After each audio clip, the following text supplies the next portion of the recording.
من الشیطان الرجیم بسم الله الرحمن الرحیم قدرمنو کتونکو زه محمد اسرار تاسو ته سلامونه وایم. السلام علیکم ورحمت الله وبرکاته. کتونکو دا وخت زه تقریبا نن 5 جولای ده او لړم ټاپ چې زموږ کوم د تحصیل ادینزي سیمه ده هغې ته راختلی یم او دا تاسو ګورئ بیګا زموږ دلته کې شپه او بغیر پکینې چې کوم دی نو موږ باقاعده بړستنې اغوستې دي.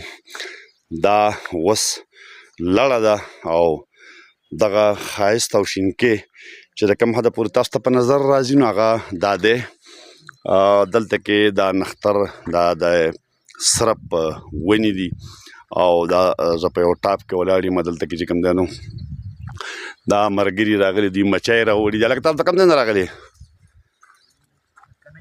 خرکنۍ زموږ د خپله خرکنۍ ښه او به هر حال دی ورته چې کوم دی نو دلته کې په دې ډاینه کې چې کوم دی نو څادر اچولی دی او مچو ته چې کوم دی نو دا ډاینې راوستې ده. یو ټیک ټاک سیسټم یې کړی دی او په دې کې دغه چت اچولی دی ټاټ یې پرې خور کړی دی او ځان یې د باران نه بچ کړی دی. د ګرمۍ نه ګرمي خو دلته شته نه ځکه چې ډېر ښایسته موسم دی او زموږ چې بیګا شپه وه نو بیګا دلته بغیر پکینه مونږه باقاعده بړستنې اغوستې وې او هغه زمونږ مسکن دی. دا اوس چې کوم دی په دې ټیم کې په لړه کې پټ دی.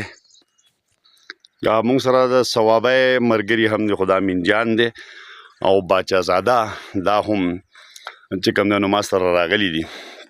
دوی دغلته ولاړ دي او دغه ملګری سهار راپاڅېدلی دی چې پخی خو لړه چې کوم دی نو ډېره زیاته ده. په دغه وجه باندې هغه سیندری په هغه بنیاد چې دا نه ښوی کېږي څنګه چې دلته کوم شینکۍ دی کوم خوند دی او کوم موسم دی چې مونږ بیګا بغیر پکینه بړستنې اغوستې دي او په یو ټیم کې خو داسې خو محسوسېده چې سړی چې دی نو هغه په اور ته چې کوم دی نو هغه کښېني. د لړې د ختمېدو سره دلته اوس چې کوم دی نو باران هم راښکې شو ډېره کافي یخني شوه. دې طرف ته